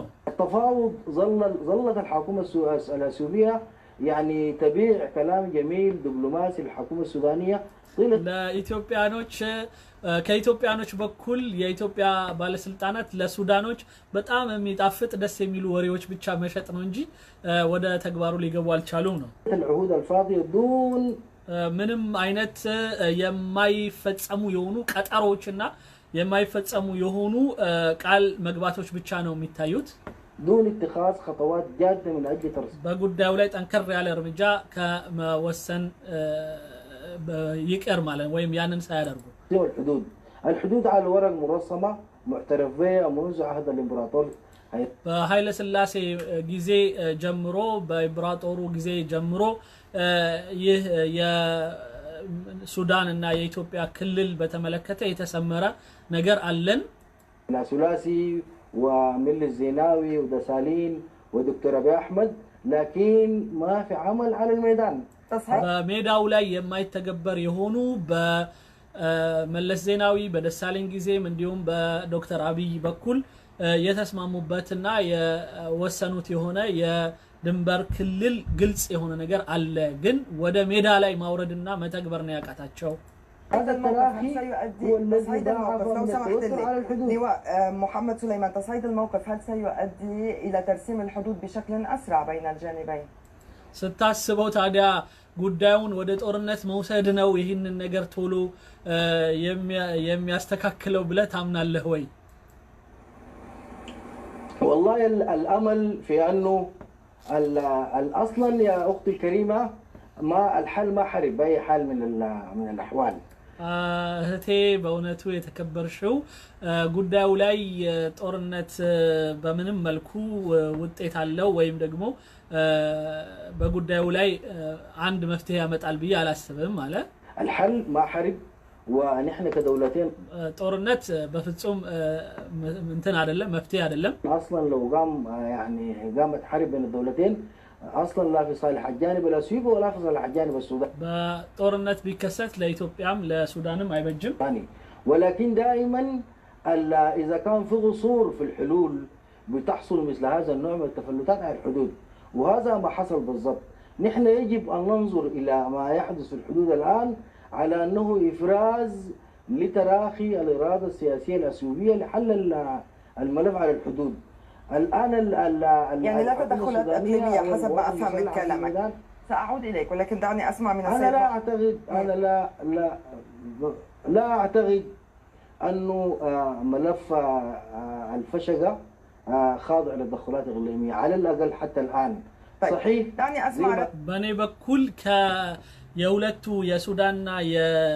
የሱዳንና የኢትዮጵያ የድንበር ግጭት ላይ የሌሎች እጅ አለበት ብዬ አላስብም سيد محمد العروسي سيد محمد يعني التراخي الاثيوبي هو ما ادى الى ايصال الامور ስለዚህ ችግሩ ላይ ጉዳዩ ላይ ጥፋት ያመጣውና አሁን የደረስንበት ላይ የደረሰው የኢትዮጵያ በጉዳዩ ላይ ቶሎ ያለ መወሰን ችግር ብቻ ነው الى ما وصلت اليه وأن يعني الجيش الإثيوبي إنما يتغاضى عن ما تقوم به هذه الميليشيات. ስለዚህ ጉዳዩ ላይ ኢትዮጵያ መንግስትም ይሁን ወታደሩ ሚሊሺያቶቹ የሚያደርጉትን ነገር እያዩ ዝም ማለታቸው ብቻ ነው ወይ ማለት ነው ነው طبعا امر غير حقيقي ان اثيوبيا تتغاضى سواء كانت من القياده او من الشعب ይሄ ፈጽሞ ይሰማ ወይም ደግሞ ተቀባይነት የሌለው አባባል ነው ኢትዮጵያ በሚሊሺያዎቹም ሆነ ሌሎች በድንበሩ ላይ የሚያስቀምጡትን ወይ የሚያስከትሉትን ችግር ዝም ብላ አለፈች ብሎ ማለት የማይታመን ነገር ነው هم يرون ان هذه الاعمال غريبه عليهم ولا تمثلهم هذا እንደውም እንዲህ አይነቱ ነገር ፈጽሞ ኢትዮጵያንና ኢትዮጵያኖችን የማይወክል የሆነ ተራ ነገር ነው الأمر الآخر الحكومتان في كلا البلدين يعني حكومتا ثورة كلتا الحكومتين حكومتي ثورة يعني هذه الحكومات لن تستطيع أن تعالج هذه المشاكل المتجذرة منذ سنين طويلة ومنذ عقود ماضية تعالجها في يوم وليلة هي ሁለቱም የኢትዮጵያም ይሁን የሱዳን መንግስታት አመጣጣቸውን በመናይበት ወቅት ሁለቱም ጦርነት በመሳሰሉት አልፎ የመጡ እንጂ ያው በምርጫ በመሳሰሉት ያለፉ አይደሉም ስለዚህ እስካሁን ድረስ ያለው ችግሮች በድንበርም ላይ በምንም ላይ ያሉ ችግሮች አንዳንዴ ከአቅም በላይ ብዙ ስትራቴጂ ተነድፎላቸው ስራ የሚፈልጉ ናቸው በአንድ ሌሊትና በአንድ ጊዜ ሁሉንም ነገር ዝም ማሰኘት የሚቻልበት አይደለም تتناقش وتتفاوض وترغب الوصول إلى حل فإذا كان الدكتور أبي أحمد مثل ما تفضلتم ذهب إلى السودان ورأينا كيف الدموع تنهمر بهذه الفرحة لنرسم البسمة على أشقائنا في السودان الذين هم غالون بالنسبة لنا كيف لهم اليوم أن يبادروهم بمثل هذه الأعمال التي يتهمون بها ትላንትና ዶክተር አብይ አገራቸው በሄደ ጊዜና የማስታረቅ ስራ በሰራ ጊዜ እንባቸውን ያፈሰሱ ከደስታ ብዛት ስለ አብይ በጣም ጥሩ ነገርና ስለ ኢትዮጵያም ጥሩ ነገር ይሉ የነበሩ ሰዎች ዛሬ ተገልብጠው እንዴት ነው አሁን ጦርነትን የሚያክል ነገር ለማወጅ የሚነሱትና ይህ በጣም ተቀባይነት የሌለው ነገር ነው هذا الأمر محال إطلاقا القيادة السياسية في بلادنا وكذلك الشعب لا يرضى إطلاقا بكل ما يثير ويزعزع أمن واستقرار السودان لأننا مثل ما ذكرت عمق واحد لذي በኢትዮጵያ ባለስልጣናትም ይሁን እንደ ህዝብ ፈጽሞ በሱዳን ላይ መጥፎ ነገር እንዲደርስም ሆነ የማይሆን ነገር እንዲፈጸም ፈጽሞ አይፈልጉምም አይችሉምም ولكن سيد محمد العروسي هنالك من يرى بأن الحكومة الإثيوبية غير جادة فيما يتعلق بأمهرة لأن ترسيم الحدود هناك مرفوض من قبل جهات شعبية ترى بأن ترسيم الحدود يأتي على حسابها في إثيوبيا وبالتالي كإثيوبيا جن ጉዳዮች መካከል ተንጠልጥለው ካሉት ኢትዮጵያ ላይ የአምሃራው ወይም አምሃራ ክልል ላይ ከዋናው ከሴንትራል ከመንግስት ጋራ በዚህ በድንበር መሳሉ ጉዳይ ላይ ወይም የድንበር ክልሉ ጉዳይ ላይ በተመለከተ ያለ መስማማት ነገር አለና አንዱን አልፎ አንድ ነገር የማድረግ ፍቃድ እየፈለገ ያለበት ሁኔታ ነው። بالتالي رئيس الحكومة غير قادر على الخوض جدية في هذه القضية. ስለዚህ የኢትዮጵያ ዋናው መንግስት ማዕከላዊው መንግስት ወደታች ወርዶ የሚፈልገውን ነገር የማስፈጸም ብቃትና አቅም እንዳነሰው ይነገራል። እንዴት ታያለህ ይሄንን ነው? سيدتي الكريمة هذه المسألة تناقش يعني في أعلى المستويات بطرق معينة وكما قلت لك بأن እንደዚህ አይነቱ ጠለቅ ያለው ውይይት ሊደረግ የሚገባው ከታላላቅ ባለስልጣኖች ጋራና ጉዳዩ ከሚመለከታቸው ጋር ነው መሆን ያለበት። الحدود أصلا لم ترسم كل الدول الأفريقية تقريبا لم ترسم حدودها فهذه مشاكل متجذرة يمكن حلها لا يمكن أن نحمل أطراف معينة بأفعال شاذة لا تمثل الشعبين لا تمثل الشعب السوداني ولا تمثل الشعب الإثيوبي እንዲህ አይነቱ የድንበር ክልል ጉዳይን በተመለከተ የሚነሳው ከኢትዮጵያ ጋር ብቻ አይደለም። አፍሪካ በአብዛኛው ሀገር ላይ የክልልን ጉዳይ ግልጽ አድርጎ በማስቀመጥ የማስመር ስራ አልተሰራም። ስለዚህ ለምን በዚህ ላይ ብቻ ነገሮችን ከፍ አድርጎ የማይሆን የማራገብ ስራ እንደሚሰራ አይገባኝም። وكذلك لا تمثل القيادتين السياسيتين في البلد ስለዚህ አሁንም ያልኩ ያለውት በኢትዮጵያም ሆነ በሱዳን በኩል ዋናዎቹ ማዕከላዊ መንግስቶች ላይ እንዲህ አይነት ነገር አናይም። اعمال خارجه عن النظام والقانون እንዲሁ ከስልጣን ወጣ ያሉ ወይም ደግሞ ከማዕከላዊ መንግስት ያፈነገጡ የሆኑ አንዳንድ አካሎች ብቻ የሚያራግቡት ነገር ነው ያለው። ستحقق في هذا الأمر وستجري كافة ما يمكن إجراؤه لأجل احتواء الموقف. نحن يعني في ظروف لا تسمح لنا إطلاقا بأن يعني نضخم مثل هذه الأمور ونجد بأن الحل الوحيد هو الرجوع إلى طاولة المفاوضات. يعني ስለዚህ በኢትዮጵያ በኩል ያለው እይታ እንዲህ አይነቱንም ነገር ከዚህ በፊት እንደተደረገው ሁሉ ጉዳዮችን በሙሉ በደንብ አይቶ በጣውላ ላይ ወይም በጠረጴዛ ዙሪያ መፈታት እንዳለበት ነው። በዛም ላይ ደግሞ ፈጽሞ መሄዳቸውን አይተውም። لم يجف الحبر الذي كتبوا به الاتفاقية هناك مشاكل حدودية تم نقاشها في الاجتماع الأخير ከዚህ በፊት በዚሁ ጉዳይ ላይ ከ10 ቀን በፊት የተወያዩት ውይይት የጻፉት ቀለም እስካሁን አልደረቀምና አሁን ላይ በዚች በ10 ቀን ውስጥ ምንም የተለወጠ ነገር አይኖርም። وكذلك يعني هناك رغبة من الشعب السوداني ورغبة من القيادة السياسية في السودان بأن تصل هذه المسائل إلى حلول ترضي جميع الأطراف. نحن لا نرضى بإثارة التوترات والاضطرابات والقلاقل في المنطقة. هذه المنطقة يعني أعتبرها منطقة موقوتة كقنبلة موقوتة. لا نريد أن نسمح بمن يتغلغل بين الأطراف الإثيوبية والسودانية ويحاول دس السم في العسل ويحاول أن يصطاد في المياه العكرة.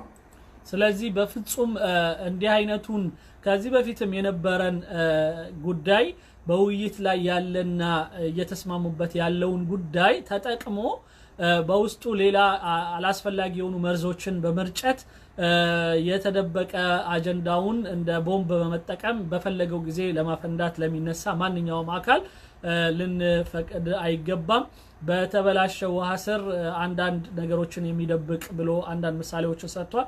ልክ እንደዛ በጉዳዮች እንደዚህ ከረሙ ጉዳዮችን ተንተርሶ አዳዲስ አጀንዳዎችን ማስፈጸም ለሚፈልጉ ማንኛውም አካሎች ቦታ ልንሰጥ አይገባም እና ግንኙነታችን እንዳለ ጠብቀን መሄድ አለብን ነው።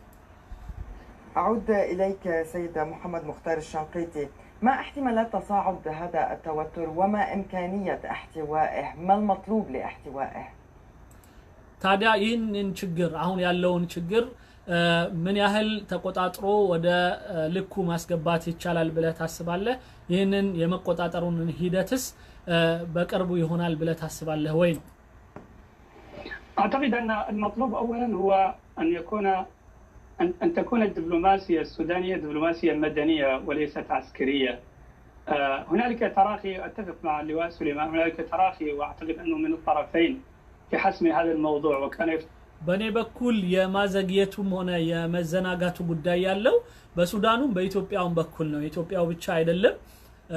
ግን ያው ይህ የመዘናጋት ነገር እንዳለ ይታያል ጉዳዩ ላይ ቶሎ አንድ ነገር መወሰን ያልተቻለ ይመስላል ግን ቢሆንም ይህንን ጉዳይ ለመፍታት ወታደራዊ ወይም የኃይል ነገር መጠቀም ይለው ግን ጥሩ የሆነ አካሄድ አይደለም افترض ان يحسمه ولو بالتحكيم الدولي منذ امد بعيد ምንም ቢሆን ሌላው ቀርቶ ከውጭ አካል የዓለም አቀፍ ፍርድ ቤቱ ጉዳይን አስገብተው ራሱ በዛ ቢፋረዱ ይሻላል እንጂ ወደ ጦርነቱ መሄድ ተገቢ አይደለም لكن ان تتحول الدبلوماسيه السودانيه الى دبلوماسيه عسكريه ناطق عسكري ويتكلم عن تحرير ارض السودان وحرب شامله اعتقد ان هذه اللغه لا تناسب ግን በሱዳን በኩል ወታደሩ ተነስቶ በዚህ አይነቱ ጉዳይ ላይ መግለጫ መስጠትና ጦርነትና ውጃለን ምናምን የሚለው ነገር የማዕከላዊው መንግስት ያላማከለ በሆነበት ሁኔታ ላይ በዚህ ላይ ልክ ያልሆነ አካሄድ ነው وضع السودان ولا وضع اثيوبيا ولا امال الشعبين في التعايش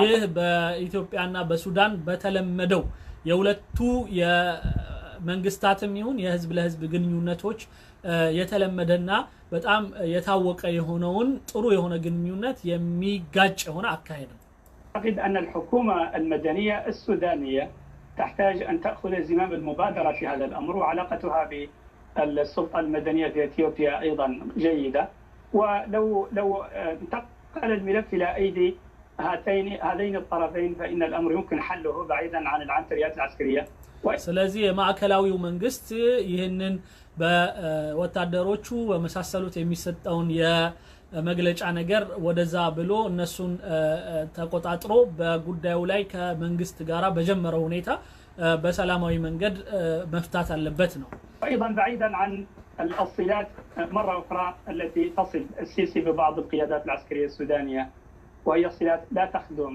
التعايش والسلم في القرن الافريقي في تقديري ስለዚህም በተቻለ መጠን እንደውም አሁንም በሲሲ ላይ ነው ያለው ሲሲና መሰሎቹ እንደዚህ አይነት ነገሮችን ተጠቅመው ወታደሩን ወዳልሆነ አቅጣጫ ሊወስዱት ስለሚችሉ እንደዚህ አይነቱን ነገር ቶሎ ኮንትሮል ማድረግና ወደ ስርዓት ማስገባት ስራ ሊሰሩ ይገባል በሁለቱም በኩል ያሉት ባለስልጣኖች طيب سيد محمد الشنقيطي مختار الشنقيطي يعني اللواء محمد سليمان قال لا فرق بين عسكري ومدني في السودان ما وجهت هذا الطرح ጀነራሉ የቀድሞ ጀነራል በማዕከላዊ መንግስትና በወታደሩ መካከል ልዩነት የለም ብሏልና እንዴት ታየዋለህ ይሄንን ነው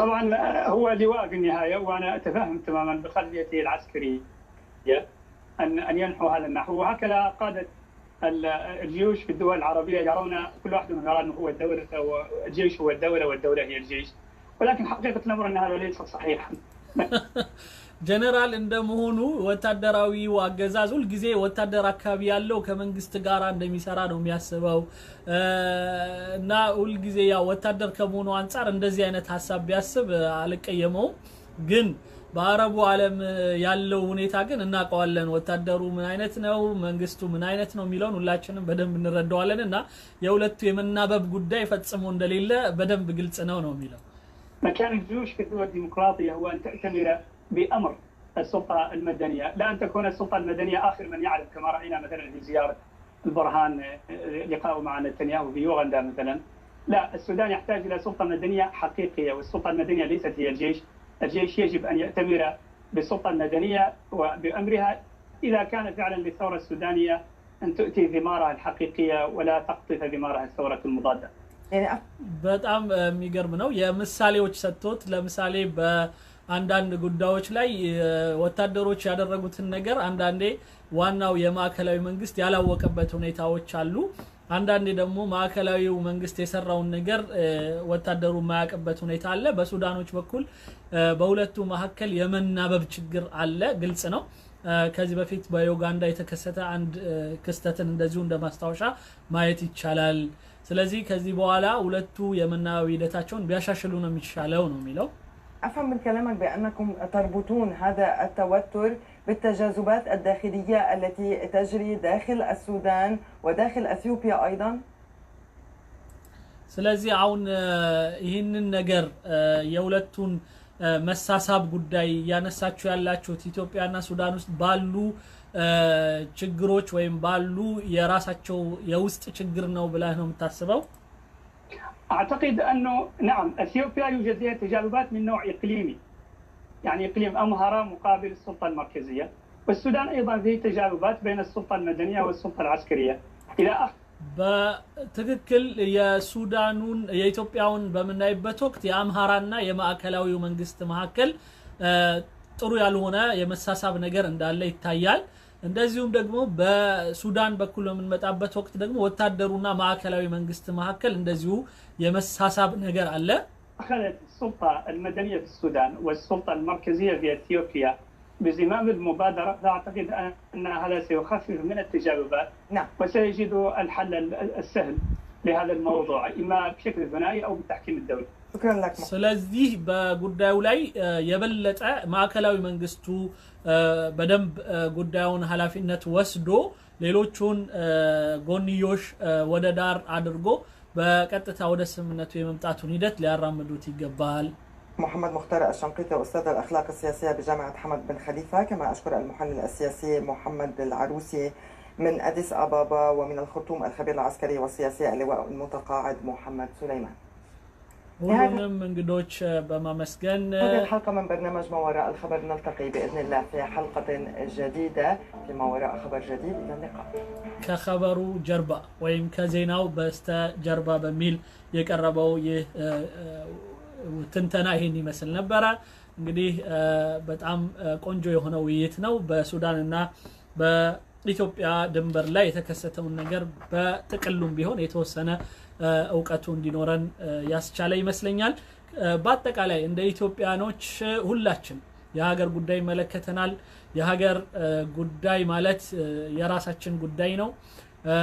ከሃይማኖትም አንገል በመናይበት ወቅት በማንኛውም ሁኔታ የሀገራችን ጉዳይ ላይ መሳተፋችን አብረን መስራታችን በተለይ አንድ የሚያደርጉን ጉዳይ ላይ በስፋት አብረን መስራታችን በጣም ወሳኝ ነው። በተለይ በአሁኑ ሰዓት ላይ ብዙ የጋራ ጉዳዮችን ላይ አብረን በሰራን ቁጥር ሰላማዊ የሆነ አካሄድ እንደምንሄድ በጣም እኔም የተማርኩበት ነው። ስንመለከት መሐመድ አልዓሩሲን በጋራ ክርስቲያን፣ ሙስሊም፣ አማራ፣ ኦሮሞ ምናምን ሳንል ሁላችንም የምንደግፈው የሆነ የአባይ ጉዳይ ላይ ስንሰራ በጣም ያስደስታል። አሁን ደግሞ ማንኛውም የሀገርን ሉዓላዊነት የሀገርን ጉዳይ የሚነካና በሀገር ጉዳይ ላይ ተነሱ ማንኛውም ሌላ ሰዎች በሚመጡበት ወቅት እኛ ሁሉ ጊዜ በአንድ ላይ ሆነን በመንሰራበት ወቅት ምን ያህል የመስማማት ልባችን አንድ የመሆንና ስለዚህ ብዙ ነገሮች አሉ አንድ የሚያደርጉን በአንድ በሚያደርጉን ነገር ላይ ባተኮረን ቁጥር አንድነታችን በደንብ ጠንካራ እንደሚሆን ተስፋለኝ። የመጨረሻ መልእክቴ ነው። አመሰግናለሁ። በሌላ አዲስ ፕሮግራም በተጨማሪ በሌላ ጊዜ እንድንገናኝ እየተመኘሁኝ የዛሬው በዚሁ ያልቃል። ሁላችሁንም ሰላም እየተመኘውላችሁ ሰናበታችኋለሁ። ወሰላሙ አለይኩም ወራህመቱላሂ ወበረካቱ። ወንድማችሁ ጀማል በሽር አህመድ።